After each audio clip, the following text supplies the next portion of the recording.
தந்தை மகன் தூயாவியாரின் பெயராலே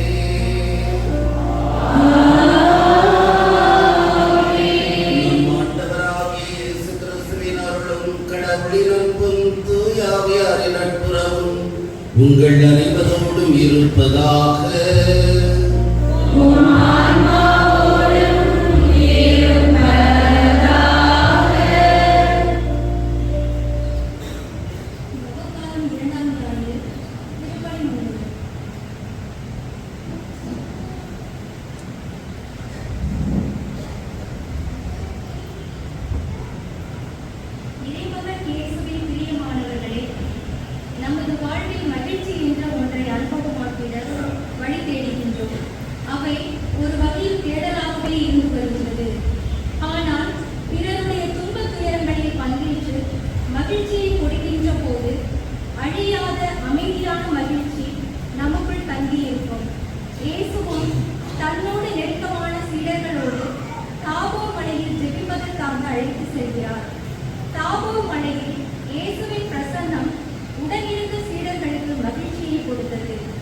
நாம் இங்கேயே தங்கியிருந்தால் நலமாய் இருக்குமே என்ற இறை அனுபவத்திற்குள் அவர்களை கொண்டு சென்றது.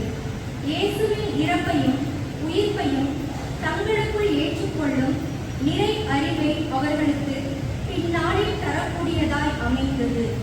இயேசுவின் தாபோ மலை உருமாற்றம் உடனிருந்த சீடர்களுக்கு இறை அனுபவத்தை அதிகமாக்கியது.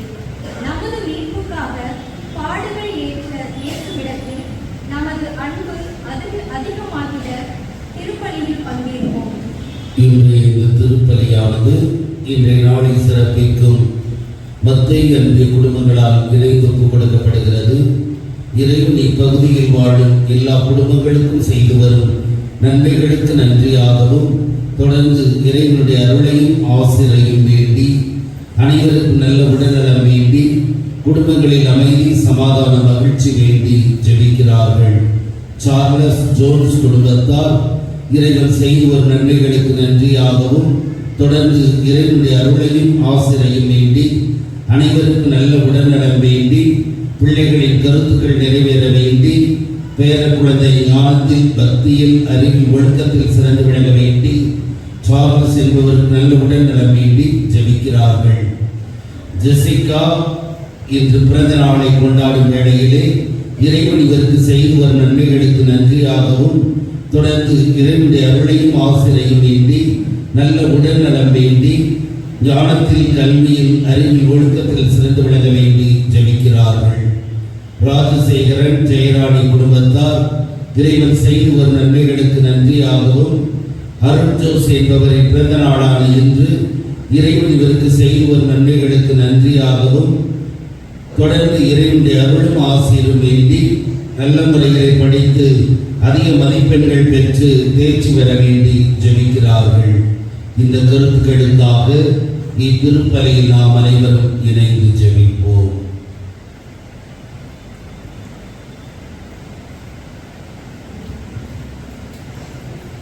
அன்புமிக்க சகோதர சகோதரிகளே, நம் திருமுழுக்கு நினைவாக நம் மீது தெளிக்கப்படும் தமது படைப்பாகிய தண்ணீரை புனிதப்படுத்தி அருளுமாறு நம் கடவுளாகிய ஆண்டவரை கெஞ்சி மன்றாடுவோமாக. அவரை நமக்கு உதவி அளித்து நாம் பெற்றுக்கொண்ட தூய ஆவிக்கு உண்மை உள்ளவர்களாய் நிலைத்திருக்க அருள் புரிவாராக. என்றென்றும் உள்ள இல்லாமல் இறைவா, வாழ்வின் ஊற்றும் தூய்மை தொடக்கமான தண்ணீரின் வழியாக மக்கள் புனிதமடைந்து நிலை வாழ்வின் கொடையை பெற வேண்டும் என்ற திருவுளமானி இத்தண்ணீரை புனிதப்படுத்தி அருள உம்மை வேண்டுகிறோம்.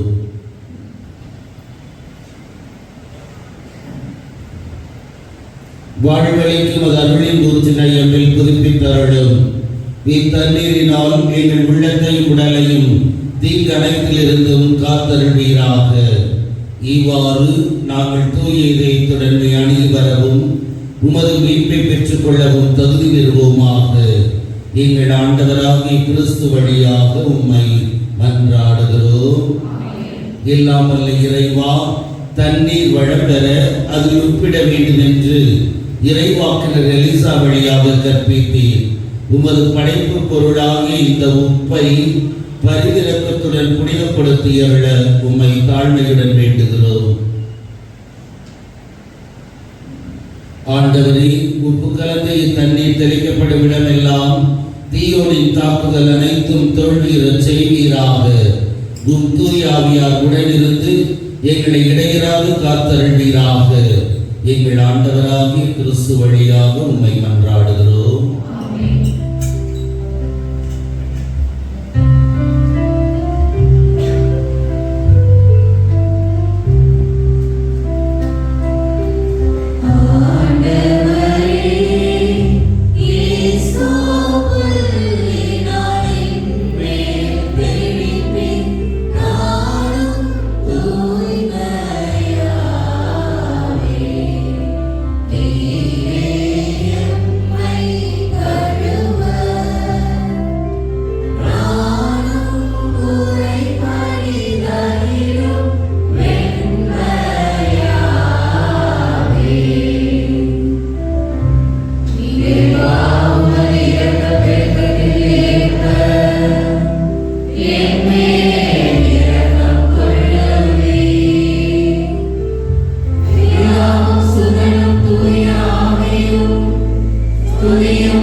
பாவங்களிலிருந்து நம்மை தூய்மைப்படுத்துவாராக.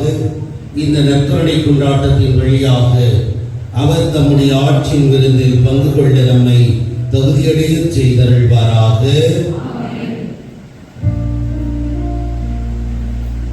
ஜெபிப்போமாக.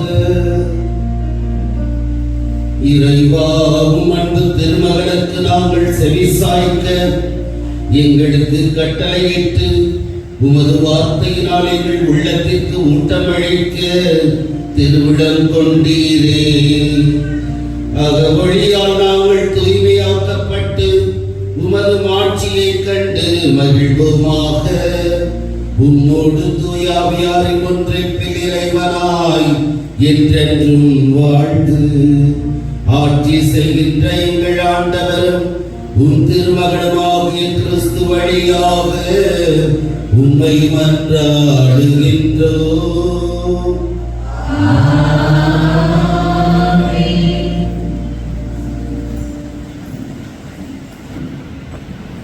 முதல் வாசகம் முன்னுரை. ஆண்டவரால் எல்லாம் இயலும் என்ற நம்பிக்கை துளிகள் ஆபிரகாமை உயர்த்தி காட்டுகிறது. இன்றைய முதல் வாசகம். ஆபிரகாமின் வயதான நிலை, பிள்ளை இல்லாத சூழல், இந்த இக்கட்டிலும் ஆண்டவரின் வாக்குறுதியை தனக்கென பிடித்துக் கொள்கின்றார் ஆபிரகாம். இந்த நம்பிக்கை நீதியாக கருதப்பட்டது. இறுதி வரை ஆண்டவரின் உடன் இருக்கும் உடன்படிக்கையும் ஆபிரகாமிடத்தில் நிறைவேறியது. தொடர்ந்து தொடக்க நூலிலிருந்து நம்பிக்கை வார்த்தைகளை வாசிக்க கேட்போம்.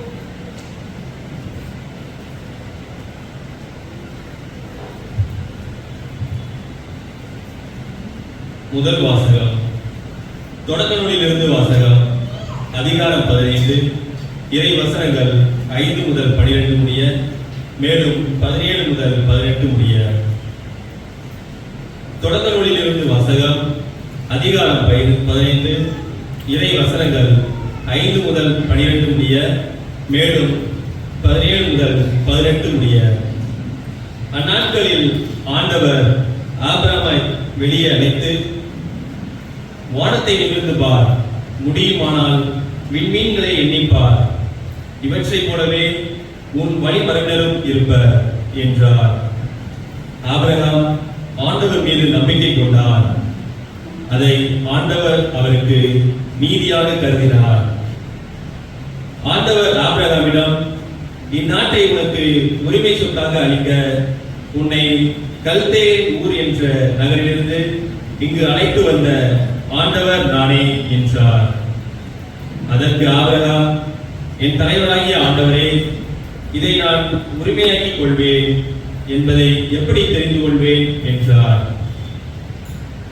ஆண்டவர் ஆபிரகாமிடம், 3 வயதுள்ள இளம் பசு, 3 வயதுள்ள வெள்ளாடு, 3 வயதுள்ள செம்மறியாடு, ஒரு காட்டுப்புறா, ஒரு மாடப்புறா ஆகியவற்றை என்னிடம் கொண்டு வா என்றார். ஆபிரகாம் இவற்றை எல்லாம் அவரிடம் கொண்டு வந்து அவைகளை 2 கூறுகளாக வெட்டி ஒவ்வொரு பகுதியையும் அதற்கு இணையான பகுதிக்கு எதிரெதிரே வைத்தார். ஆனால் பறவைகளை அவர் வெட்டவில்லை.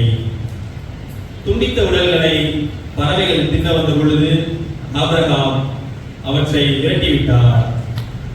கதிரவன் மறையும் நேரத்தில் ஆபிரகாமுக்கு ஆழ்ந்த உறக்கம் வந்தது. அச்சுறுத்தும் காரிருள் அவரை சூழ்ந்தது. கதிரவன் மறைந்ததும் இருள் படர்ந்தது. அப்பொழுது புகைந்து கொண்டிருந்த தீச்சட்டி ஒன்றும் எரிந்து கொண்டிருந்த தீப்பந்தம் ஒன்றும் அந்த கூறுகளுக்கிடையே சென்றன. அன்றே ஆண்டவர் ஆபிரகாமுடன் ஒரு உடன்படிக்கை செய்து, எகிப்தில் உள்ள ஆட்சியிலிருந்து யூப்ரதீசு பேராறு வரை உள்ள இந்நாட்டை உன் வழிமரபினருக்கு வழங்குவேன் என்றார். இது ஆண்டவர் வழங்கும் அருள்வாக்கு.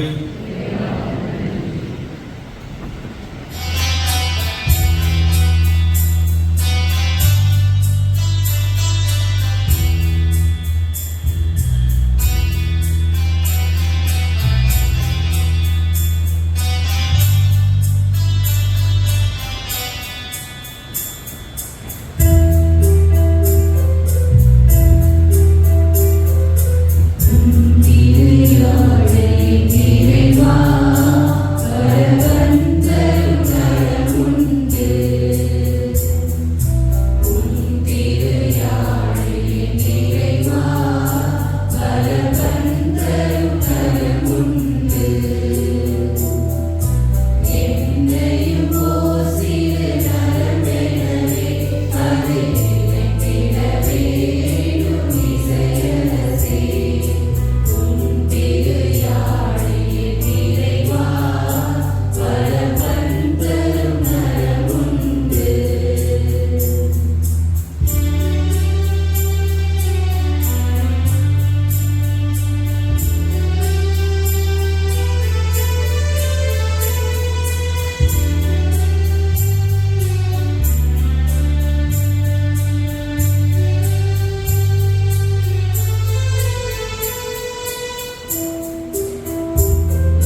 இரண்டாம் வாசகம் வரை.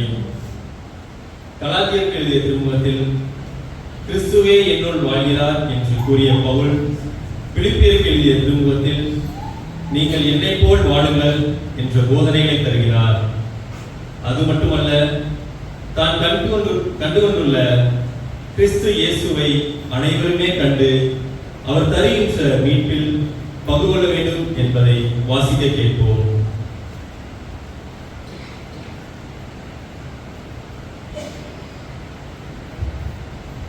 இரண்டாம் வாசகம். கிறிஸ்து நம் உடலை மாட்சிக்குரிய நமது உடலின் சாயலாக உருமாற்றுவார். திருத்தூதர் பவுல் பிலிப்பியருக்கு எழுதிய திருமுகத்திலிருந்து வாசகம். அதிகாரம் 3, இறை வார்த்தைகள் 17 மற்றும் 4ஆம் அதிகாரம் இறை திருவசனம் 1. சகோதர சகோதரிகளே, நீங்கள் அனைவரும் என்னை போல் வாழுங்கள். நாங்கள் உங்களுக்கு காட்டிய முன்மாதிரியின்படி வாழ்பவர்களை பின்பற்றுங்கள். கிறிஸ்துவின் சிலுவைக்கு பகைவர்களாய் நடப்போர் பலர் உள்ளனர்.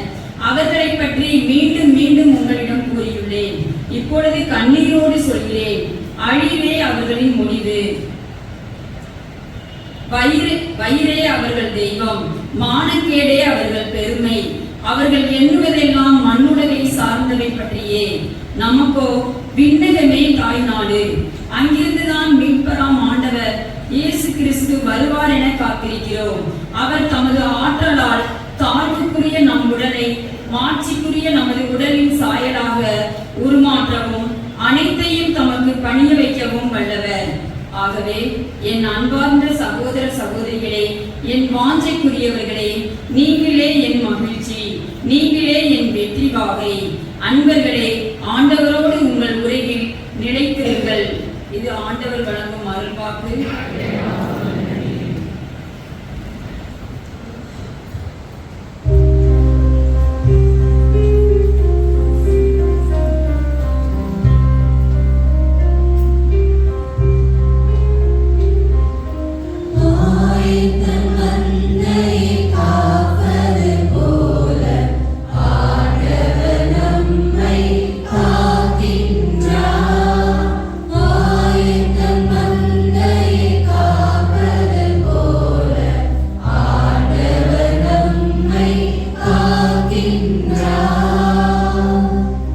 ஒளிரும் மேகத்தினின்று தந்தையின் குரலொலி கேட்டது.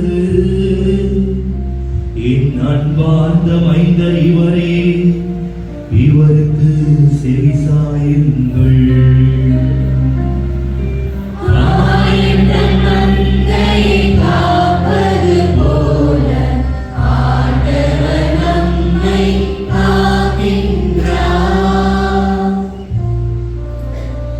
ஆண்டவர் உங்களோடு இருப்பாராக.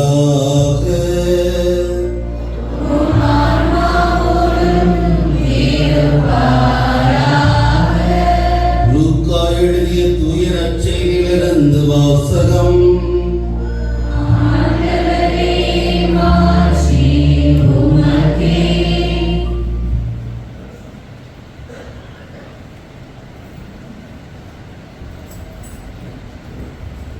லூக்கா எழுதிய நற்செய்தி அதிகாரம் 9 வாக்கியங்கள் 28 36 வரை. அக்காலத்தில் இயேசு பேதுருவையும் யோவானையும் யாக்கோப்பையும் கூட்டிக் கொண்டு இறைவனிடம் வேண்டுவதற்காக ஒரு மலை மீது ஏறினார். அவர் வேண்டிக் கொண்டிருந்த போது அவரது முகத்தோற்றம் மாறியது. அவருடைய ஆடையும் வெண்மையாய் மின்னியது. மோசே, எலியா என்னும் இருவர் அவரோடு பேசிக் கொண்டிருந்தனர். மாட்சியுடன் தோன்றிய அவர்கள் எருசலேமில் நிறைவேற இருந்த அவருடைய இறப்பை பற்றி பேசிக் கொண்டிருந்தார்கள். பேதுருவும் அவரோடு இருந்தவர்களும் தூக்க கலக்கமாயிருந்தார்கள். அவர்கள் விழித்தபோது மாட்சியோடு இறங்கிய அவரையும் அவரோடு நின்ற இருவரையும் கண்டார்கள். அவ்விருவரும் அவரை விட்டு பிரிந்து சென்றபோது பேதுரு இயேசுவை நோக்கி, ஆண்டவரே, நாம் இங்கேயே இருப்பது நல்லது. உமக்கு ஒன்றும் மோசேக்கு ஒன்றும் எலியாவுக்கு ஒன்றுமாக 3 கூடாரங்களை அமைப்போம் என்று தாம் சொல்வது இன்னதென்று தெரியாமலே சொன்னார். இவற்றை அவர் சொல்லிக் கொண்டிருக்கும் போது ஒரு மேகம் வந்து அவர்கள் மேல் நிழலிட்டது. அம்மேகம் அவரை சூழ்ந்தபோது அவர்கள் அஞ்சினார்கள்.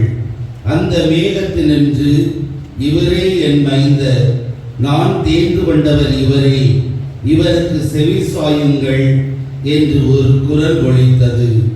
அந்த குரல் கேட்ட பொழுது இயேசு மட்டும் இருந்தார். தாங்கள் கண்டவற்றில் எதையும் அவர்கள் அந்நாளை யாருக்கும் சொல்லாமல் அமைதி காத்தார்கள். ஆண்டவரின் அருள்வாக்கு.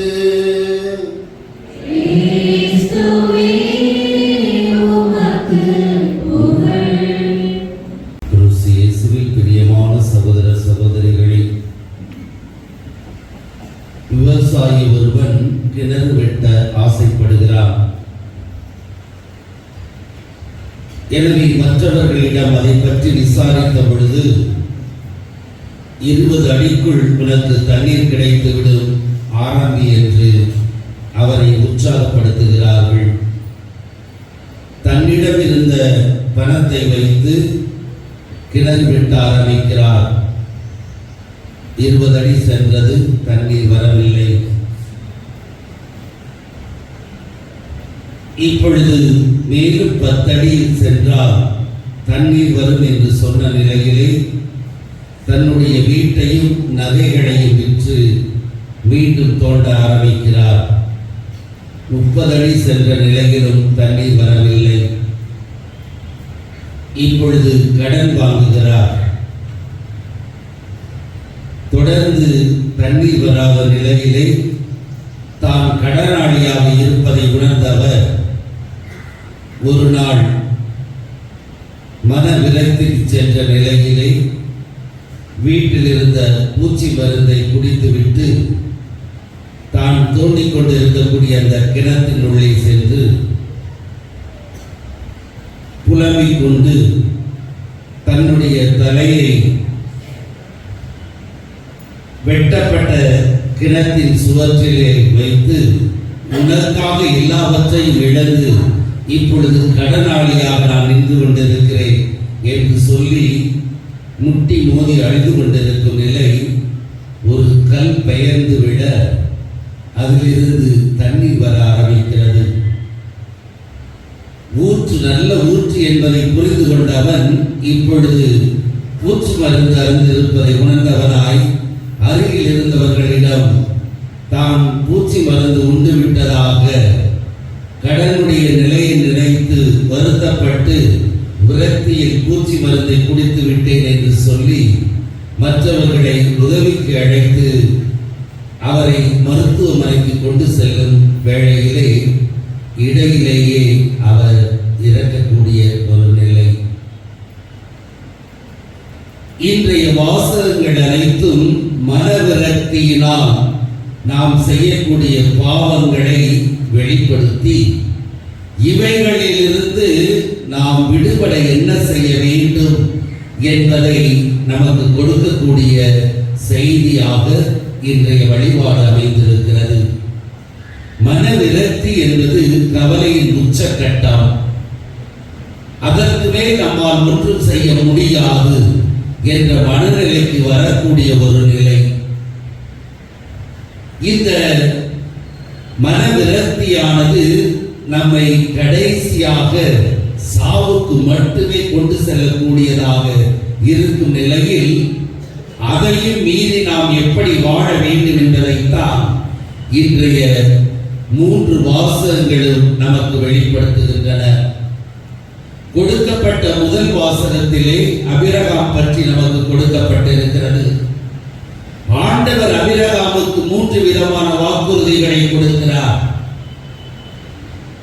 நான் உனக்கு கடல் போல, கடல் மணல் போல, வானத்தில் உள்ள விண்மீனை போல உனக்கு சன்னதியை கொடுப்பேன் என்பது முதல் வாக்குறுதி.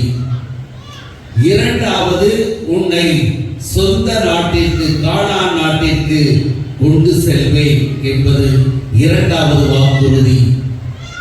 மூன்றாவது, நான் உன் பெயரை விளங்கச் செய்வேன் என்று மூன்றாவது வாக்குறுதியை கொடுக்கிறார். மூன்று வாக்குறுதிகளையும் ஏற்று அவர் சந்தோஷமாய் வாழ்ந்து கொண்டிருக்கிறார். ஆனால் நிறைவேறிய பாடில்லை. ஏறக்குறைய 90 வயதிற்கு மேல் குழந்தை பிறக்கக்கூடிய நிலை, அதுவரை அவர் காத்திருக்கக்கூடிய நிலை. அந்த நிலையில் அவருடைய மனநிலை என்னவாக இருக்கும் என்பது, குழந்தை இல்லாதவர்களின் மனநிலை எப்படி இருக்கும் என்பதிலிருந்து நாம் புரிந்து கொள்ள முடியும். இரண்டாவது, சொந்த நாட்டிற்கு கானான் நாட்டிற்கு அழைத்து செல்வேன் என்கிறார்.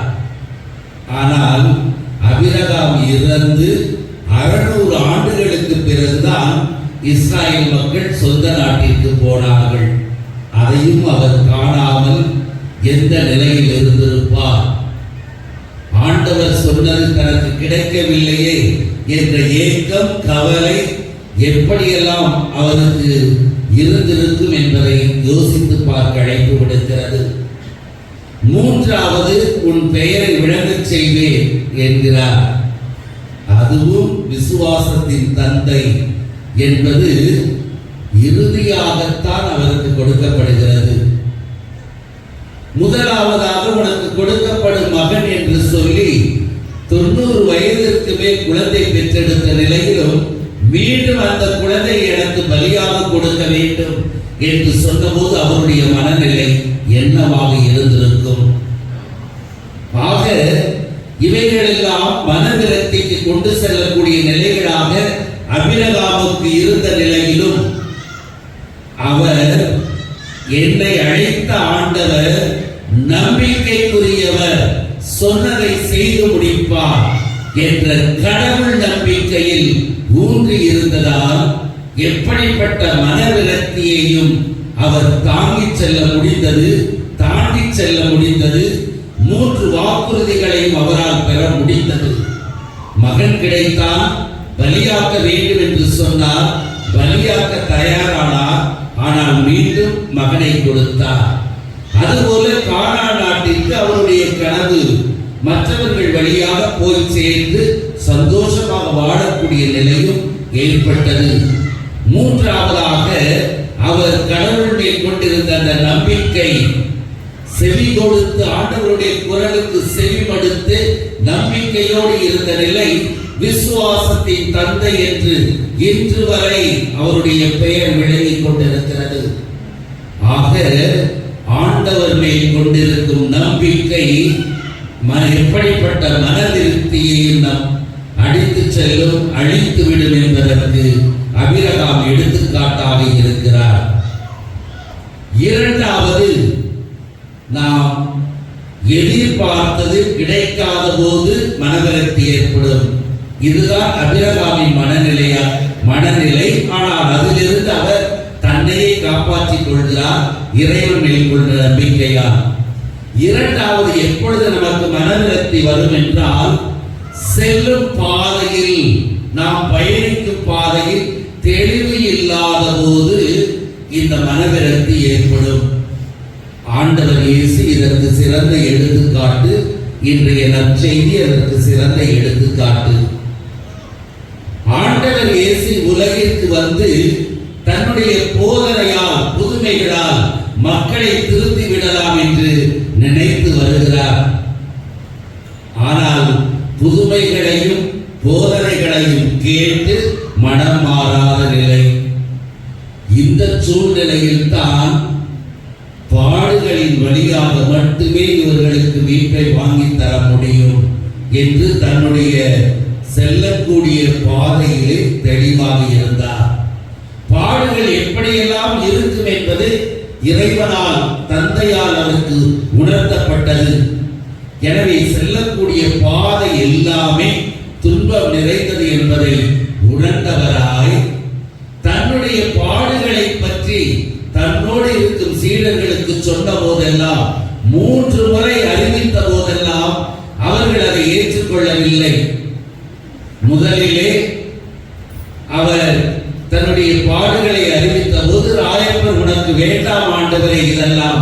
என்று தடுத்து விடுகிறார். பூவாப்பாலை சாத்தானை என்று நான் அதை ஏற்று ஆக வேண்டும் என்று சொன்ன நிலை அவர் செல்லக்கூடிய பாதையில் தெளிவாக இருந்தார். இரண்டாவது முறை சொன்னபோது யார் பெரியவர் என்ற வாக்குவாதம் இவர்களிடையே நடந்ததை ஒழிய ஏன் பாடுகளை பற்றி சொல்லுகிறார் என்று அவர்கள் எண்ணி பார்க்கவில்லை. மூன்றாவதாக சொன்னபோது சபதையின் மக்கள் நாங்கள் ஒரு இடப்பக்கத்திலும் வலப்பக்கத்திலும் அமர வேண்டும் என்று தங்களை பற்றியே பேசிக் கொண்டிருக்கிறார்களே தவிர இவர் பாடுகளை பற்றி ஏன் பேசிக் கொண்டிருக்கிறார் என்று தங்களுடைய வாழ்வு சுகபோக வாழ்வாக இருக்க வேண்டும் என்று சீடர்கள் நினைத்தார்களே தவிர பாடுகளை பற்றி கவலைப்படாத நிலையில் தான் ஆண்டவர் இயேசு நாம் நம்முடைய லட்சியத்தை அடைய வேண்டும் என்றால் நாம் துன்பங்களை ஏற்றாக வேண்டும் என்பதை புரிய வைப்பதற்காகத்தான் தன்னுடைய அன்புமிக்க சீடர்களை அழைத்துக் கொண்டு தாபோர் மலைக்கு செல்கிறார். மலைக்கு செல்லும் போது பாதைகள், மலையில் உள்ள பாதை எப்படி இருக்கும் என்பது நாம் அறிந்த ஒன்று. விமானத்தில் பயணிப்பது போல, ரயிலில் பயணிப்பதை போல, பஸ்களில் பயணிப்பதை போல, நமது கார்களில் பயணிப்பதை போல எளிதாக செல்ல முடியாத பாதை அது. கரடு முரடான பாதை.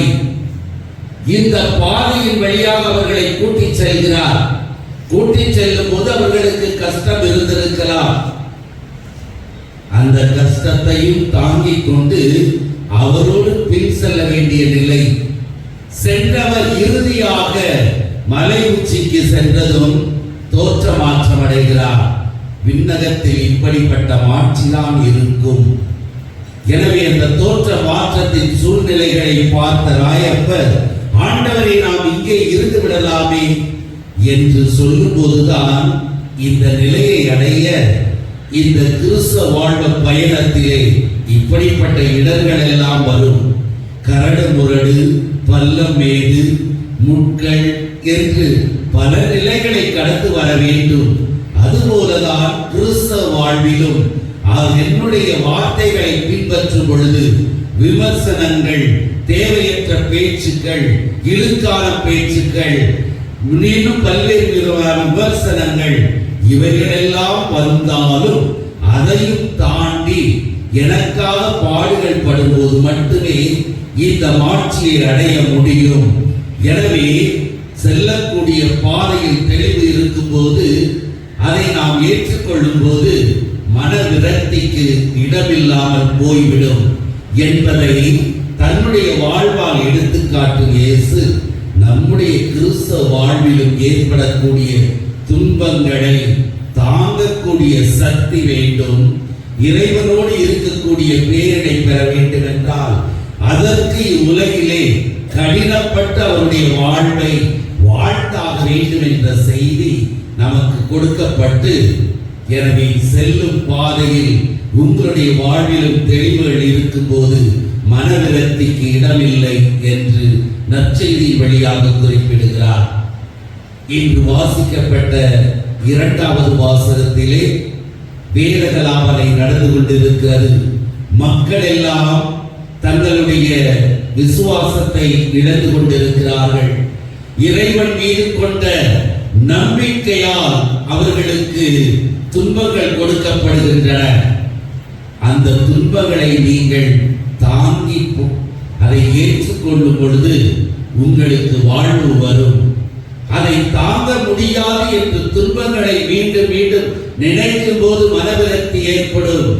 எனவே அந்த துன்ப துயரங்களின் போது ஏற்படக்கூடிய நிலையிலே நாம் உறுதியாக இருக்க வேண்டும். உறுதியான மனநிலை நம்மை மனவிரக்திக்கு இட்டு செல்லாது என்பது இரண்டாவது வாசகத்தின் வழியாக நமக்கு கொடுக்கப்படக்கூடிய செய்தியாக இருக்கிறது. ஆக நம்முடைய வாழ்விலும் எதிர்பார்த்தது கிடைக்காத போது மனவிரக்திக்கு ஆளாகிறோம். அதுபோல செல்லும் பாதையில் தெளிவு, அதாவது செல்லக்கூடிய பாதை கஷ்டமானது என்பதை ஏற்றுக்கொள்ளாத போது மனவிரக்தி ஏற்படும். மூன்றாவது, வாழ்வு என்பது இன்ப துன்பங்களை உள்ளடக்கியது. துன்பங்களின் போது அந்த துன்பத்தை ஏற்றுக்கொள்ளும் போது நாம் மனவிரக்திக்கு ஆளாவதில்லை. எனவே மனவிரக்திக்கு ஆளாகும் துன்ப துயரங்களை நாம் கண்டு அஞ்சக்கூடாது என்ற 3 விதமான வாழ்வு நம்முடைய நிலையில் இருக்கும் வேளையிலே இவைகளுக்கு எதிராக நாம் வாழ வேண்டும் என அபிரகாமும் இயேசுவும் இன்று 2வது வாசகத்தில் ஆசிரியர் குறிப்பிடுவது போல, பவுலடியார் குறிப்பிடுவது போல அவருடைய வார்த்தையின் வாழ்வும் நம்முடைய வாழ்வில் இருக்கும்போது மனவிரக்தி நம்மிடம் ஏற்படாது. உச்சநிலை ஏற்பட்டு நம்முடைய உயிரை மடித்துக் கொள்ள வேண்டும் என்ற எண்ணம் வராது. ஆக உச்ச நிலையில் மனவிரக்தியில் இருக்கும் நாம் வாழ்வை முடித்துக் கொள்ள வேண்டும் என்ற எண்ணம் தோன்றுமே தவிர வேறு எண்ணங்கள் இல்லை. அதுவே உச்சக்கட்டம், மனவிரக்தியின் உச்சக்கட்டம். இந்த நிலைக்கு ஆளாகாமல் இருக்க நம் மனநிலைகளை பண்படுத்திக் கொள்ள வேண்டும். எதிர்பார்த்தது கிடைக்காத போது ஏற்றுக்கொள்ளக்கூடிய மனநிலை வேண்டும். 2வது, நாம் செல்லக்கூடிய பாதையில் துன்பங்கள் வரும்போது அதை தாங்கிக் கொள்ள வேண்டும். வாழ்வில் பிரச்சனைகள் வரும்போது ஏற்றுக்கொள்ளக்கூடிய மனநிலைகள் வேண்டும். இதற்கெல்லாம் அடிப்படையாக இருக்கக்கூடியது நாம் இறைவனில் கொண்டிருக்கும் நம்பிக்கை மட்டுமே. அபிரகாம் இறைவனில் நம்பிக்கை கொண்டார். தனக்கு இருந்த மனவிரக்தியில் இருந்து வெற்றி பெற்றார். ஆண்டவர் இயேசு தந்தையோடு தன்னுடைய உறவை நீடித்துக் கொண்டிருந்தார். எனவே அவர் செல்லும் பாதை அவருக்கு தெளிவாக துன்பங்களை ஏற்கக்கூடிய மனப்பக்குவத்தை தந்தது. வேதகலாபனையின் போது மக்கள் மனம் தளர்ந்தார்கள். பவுலடியார் இறை வார்த்தையை கொடுத்து, இறை வார்த்தை உங்களுக்கு வாழ்வளிக்கும் என்று இறை வார்த்தையில் நம்பிக்கை கொள்ள செய்தார். வெற்றி பெற்றார்கள். ஆக இறைவனுடைய துணை இருப்பும் அவருடைய வார்த்தை மட்டுமே நமக்கு மனவிரக்தியை விரட்டக்கூடிய ஒன்று என்பதை மனதில் கொண்டவர்களாய் இறைவனில் உள்ள நம்பிக்கையில் வளர்வோம். அவருடைய வார்த்தையில் நம்பிக்கை வைத்து அதை வாழ்வாக்குவோம். அவர் தரக்கூடிய ஆற்றலை பெற்றவர்களாய் மனவிரக்தியில் இருந்து நம்மை விடுவித்துக் கொண்டு நம்முடைய சாதாரண வாழ்வை தொடரக்கூடிய ஆற்றலை இறைவன் நமக்கு தருவார் என்ற நம்பிக்கையோடு அந்த மனநிலைகளை இறைவன் நமக்கு வழங்க இத்திருப்பலியிலே இறைவனிடம் இறைஞ்சுவோம். எழுந்து நின்று விசுவாசத்தை அறிக்கையிடுவோம்.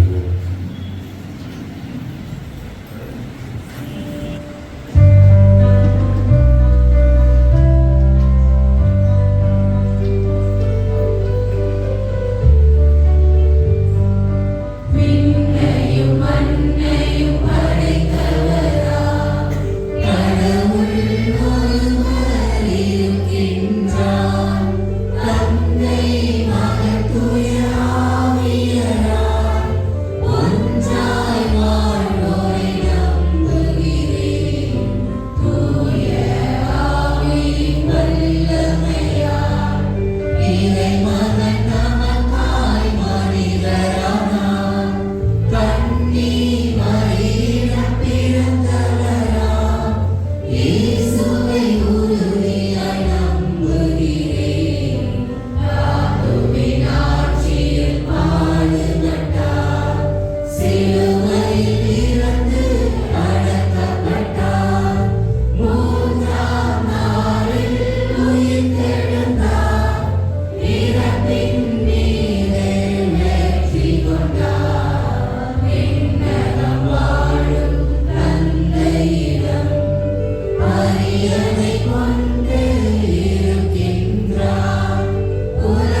இறைவனிடம் இப்பொழுது மன்றாட்டாக சமர்ப்பிப்போம்.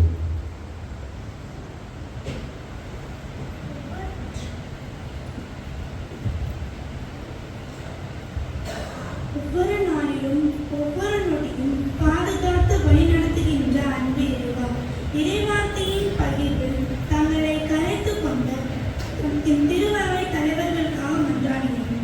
அவர்கள் எடுத்து வைத்துள்ள ஆன்மீக பயணத்தில் உமது கரம் பிடித்து இறையாட்சியின் பாதையில் செல்லவும் மக்களையும் புனித வாழ்விற்கு அழைத்துச் செல்லவும் வேண்டிய ஆற்றலை தர வேண்டும் என்று இறைவா உம்மை மன்றாடுகிறோம். ஆண்டவரே, எங்கள் மன்றாட்டை கேட்டருளும். இரக்கமுள்ள இறைவா, கைவிடப்பட்ட நிலையில் இருக்கும் குழந்தைகள், அனாதைகள், முதியோர், உடல் ஊனமுற்றோர் ஆகியோருக்காக மன்றாடுகிறோம்.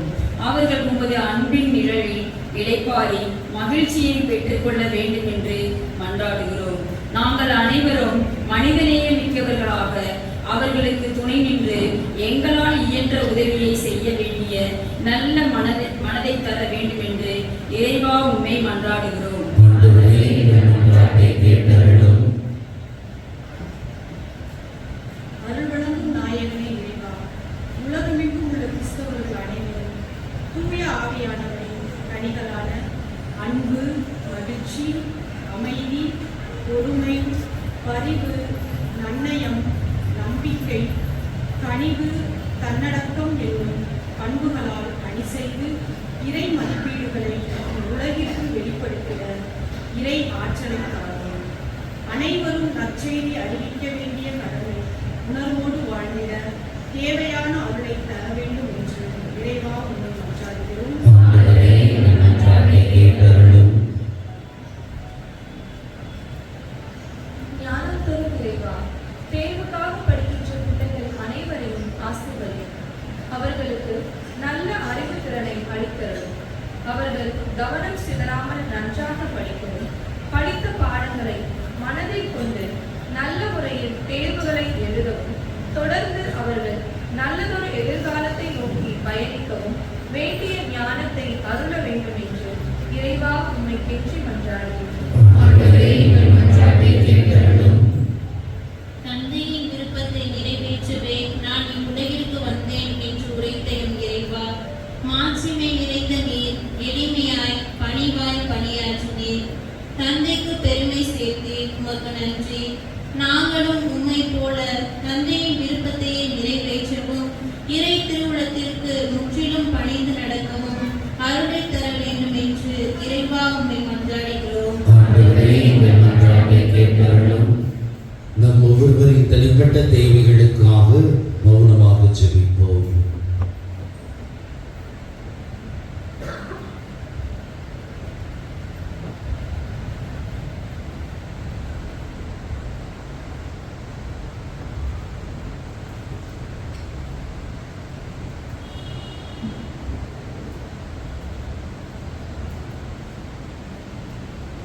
ஜெபிப்போமாக.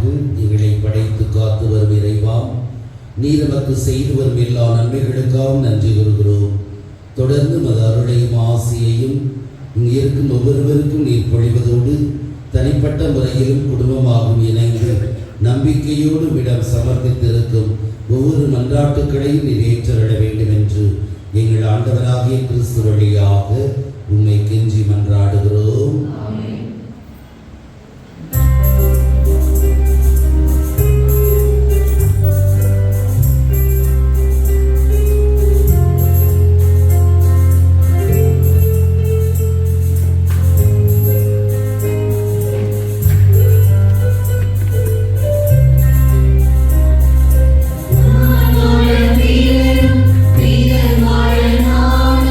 தீமை என்று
எங்களுடையதுமான இப்பலி எல்லாம் வல்ல தந்தையாகிய இறைவனுக்கு ஏற்றதாகும்படி ஜெபியுங்கள்.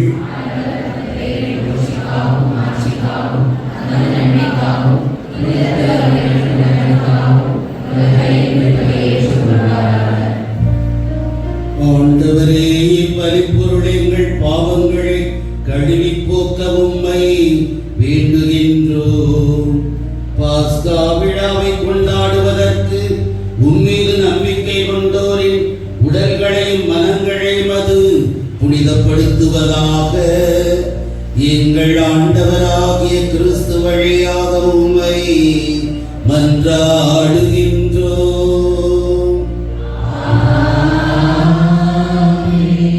ஆண்டவர் உங்களோடு இருப்பாராக.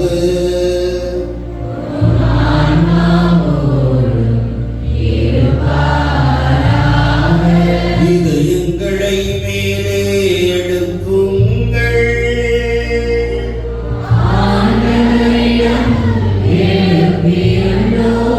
நம் இறைவனாகிய ஆண்டவருக்கு நன்றி கூறுவோம்.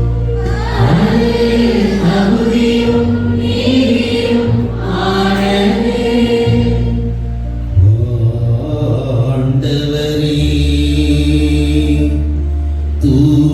தூயவரான தந்தையே, என்றும் வாழும் எல்லாம் வல்ல இறைவா, உம் அன்பார்ந்த மகன் இயேசு கிறிஸ்து வழியாக எந்நாளும் எவ்விடத்திலும் நாங்கள் உமக்கு நன்றி செலுத்துவது மெய்யாகவே தகுதியும் நீதியும் ஆகும். எங்கள் கடமையும் மீட்புக்குரிய செயலும் ஆகும். கிறிஸ்து தமது சாவை சீடர்களுக்கு முன்னறிவித்து புனித மலையில் தமது பேரொழியை வெளிப்படுத்தினார்.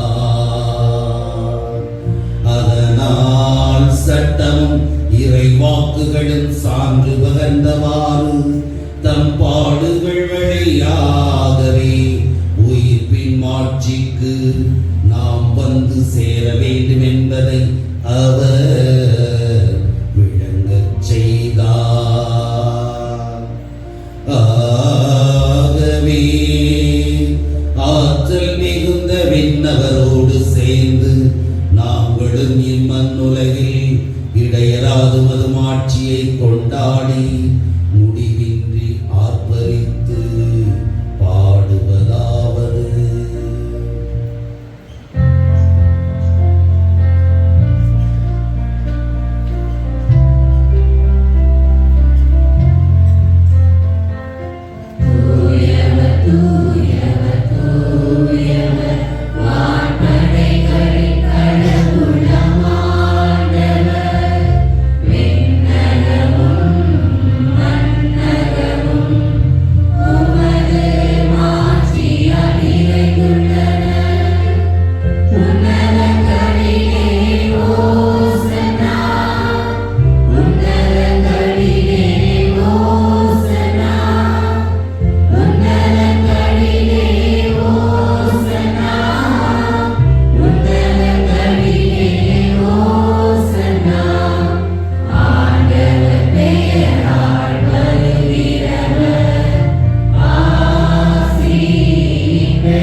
நீர் மெய்யாகவே தூயவர், தூய்மை அனைத்திற்கும் ஊற்று.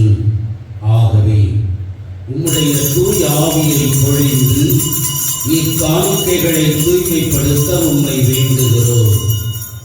இவ்வாறு எங்கள் ஆண்டவர் இயேசு கிறிஸ்துவின் உடலும் இரத்தமுமாக எங்களுக்கு இவை மாறுவனவாக.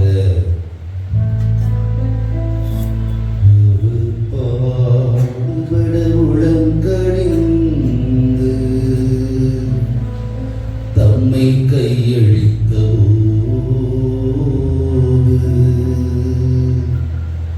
அப்பத்தை எடுத்து நன்றி செலுத்தி அதை பிட்டு தம் சீடருக்கு அளித்து அவர் கூறியதாவது: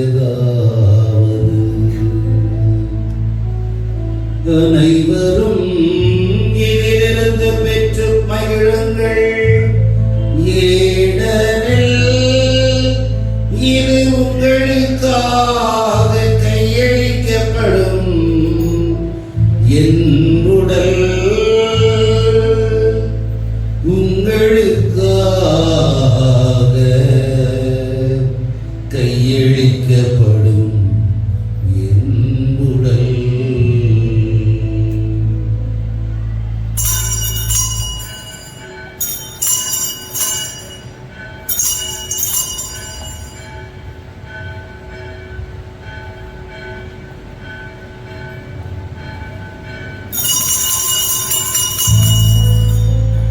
அவ்வண்ணமே இரவு விருந்தை அருந்திய பின் கிண்ணத்தையும் எடுத்து மீண்டும் உமக்கு நன்றி கூறி தம் சீடருக்கு அளித்து அவர் கூறியதாவது: அனைவரும் இதிலிருந்து பெற்று பருகுங்கள். இது புதிய நிலையான உடன்படிக்கை கூறிய இரத்தத்தின் கிண்ணம். இது பாவ மன்னிப்புக்கென்று உங்களுக்காகவும் பலருக்காகவும் சிந்தப்படும். இதை என் நினைவாக செய்யுங்கள். இதை என் நினைவாக செய்யுங்கள்.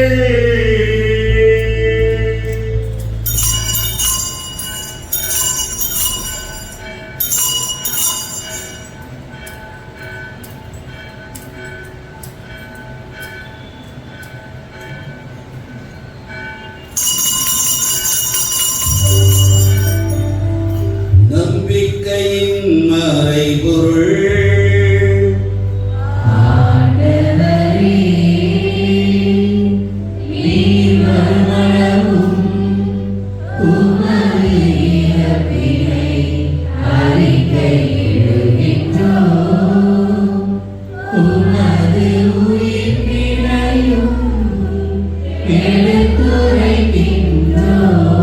ஆகவே இறைவா, நாங்கள் கிறிஸ்துவின் இறப்பையும் உயிர்ப்பையும் நினைவு கூர்ந்து வாழ்வு தரும் அப்பத்தையும் மீட்பளிக்கும் கிண்ணத்தையும் ஒப்புக் கொடுக்கின்றோம். உம் திருமணின்று மக்கு ஊழியம் புரிய தகுந்தவர்கள் என எங்களை ஏற்றுக்கொண்டீர். எனவே மக்கு நன்றி செலுத்துகிறோம்.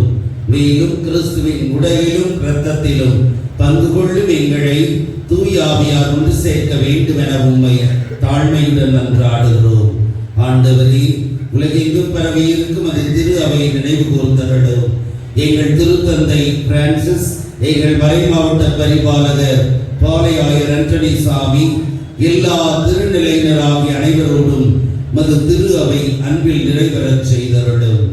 உயிர்த்தெழும் எதிர்நோக்குடன் துயில் கொள்ளும் எங்கள் சகோதர சகோதரிகளையும் இறந்தோர் அனைவரையும் இரக்கத்துடன் நினைவு கூர்ந்து மது திருமுக ஒளியினுள் ஏற்றருளும். எங்கள் அனைவர் மீது இரக்கமாயிரும்.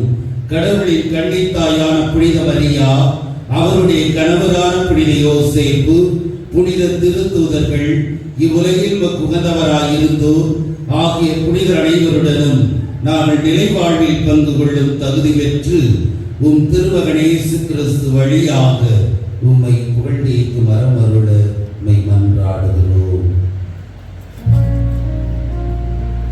இவர் வழியாக இவரோடு இவரே எல்லாம் வல்ல இறைவனாகிய தந்தையே, தூய ஆவியாரின் ஒன்றைப்படி எல்லா புகழும் மாட்சியும் என்றென்றும் உமக்கு உரியதே.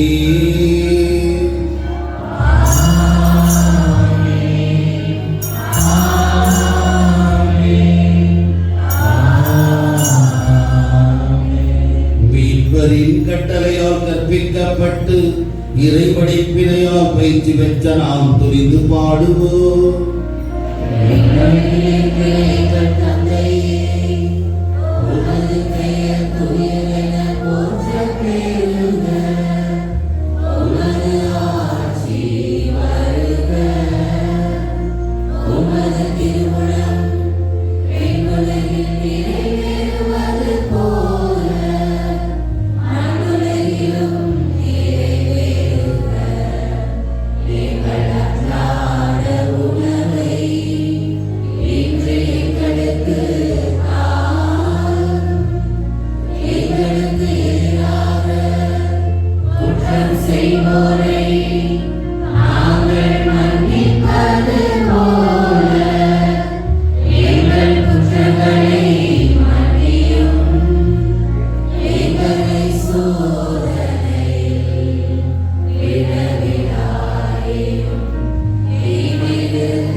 ஆண்டவரே, தீமை அனைத்திலும் இருந்து எங்களை விடுவித்து எங்கள் வாழ்நாளில் அமைதியை கனிவுடன் அருள உம்மை மன்றாடுகின்றோம். உமது இரக்கத்தின் உதவியால் நாங்கள் பாவத்திலிருந்து எப்போதும் விடுதலை பெற்று யாதொரு கலக்கமுமின்றி நலமாயிருப்போமாக. நாங்கள் எதிர்நோக்கி இருக்கும் பேரின்பத்துக்காகவும் எம் மீட்பராகிய இயேசு கிறிஸ்துவின் வருகைக்காகவும் காத்திருக்கின்றோம். ஆட்சியும் வல்லமையும் மாட்சியும் என்றென்றும் உமதே. ஆண்டவராகிய இயேசு கிறிஸ்துவே, அமைதியை உங்களுக்கு விட்டுச் செல்கிறேன், என் அமைதி உங்களுக்கு அளிக்கிறேன் என்றும் திருத்தூதர்களுக்கு மொழிந்தீரே. எங்கள் பாவங்களை பாராமல் மது திரு அவையின் விசுவாசத்தை கண்ணோக்கி எங்களுக்கு அமைதி ஒற்றுமை அளித்துள்ள திருவுளம் கொள்வீராக. என்றென்று வாழ்ந்து ஆட்சி செய்கின்றவர் நீரே.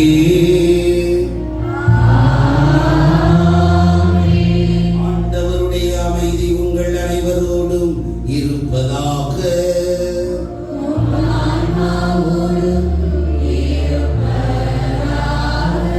ஒருவருக்கொருவர் கிறிஸ்துவின் அமைதியை பகிர்ந்து கொள்வோம்.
இதோ இறைவனின் செம்மறி, இவரை உலகின் பாவங்களை போக்குபவர்.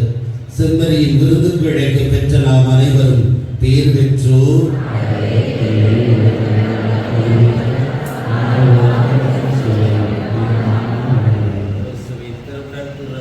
காத்து வேல்வாழ்வடிப்பதாக.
வாரறிக்கை 16ஆம் தேதி ஞாயிற்றுக்கிழமை தவக்காலத்தின் 2ஆம் ஞாயிறு.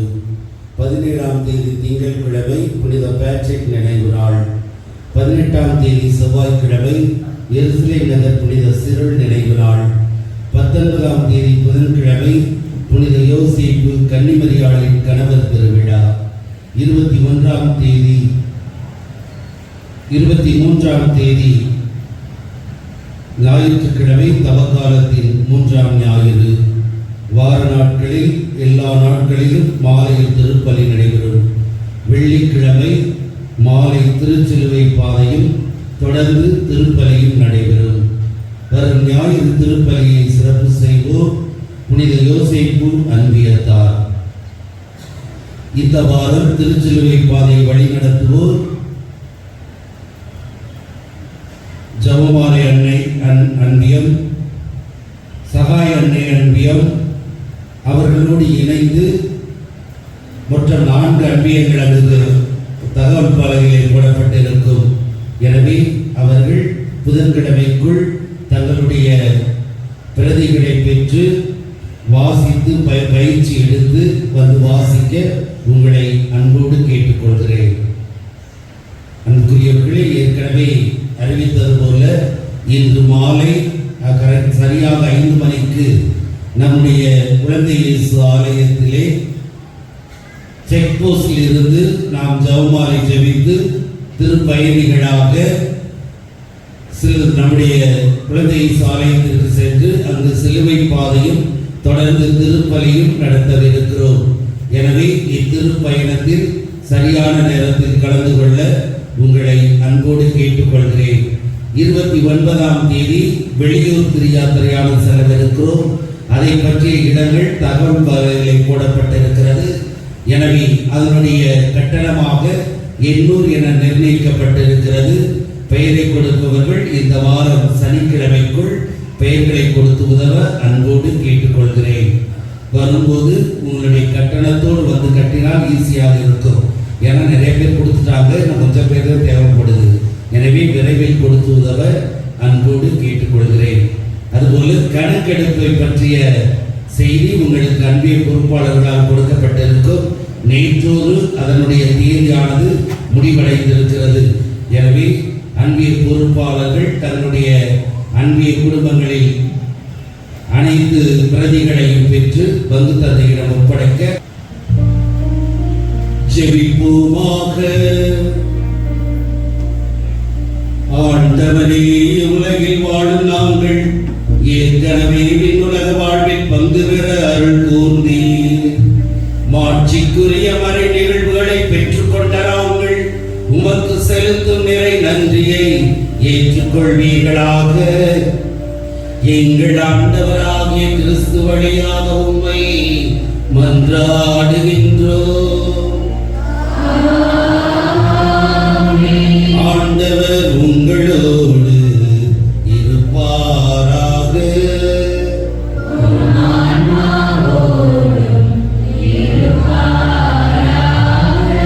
எல்லாம் வல்ல இறைவன் தந்தை, மகன், தூயாவியார் உங்களை ஆசீர்வதிப்பாராக.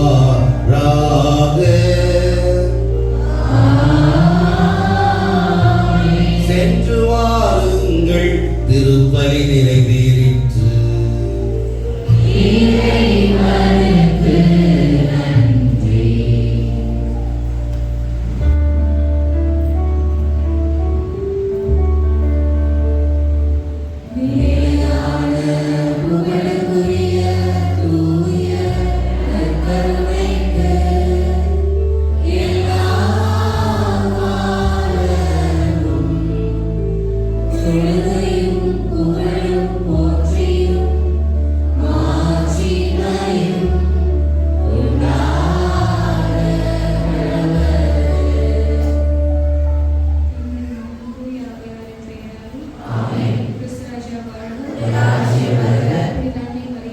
எங்களுக்காக வேண்டிக் கொள்ளும்.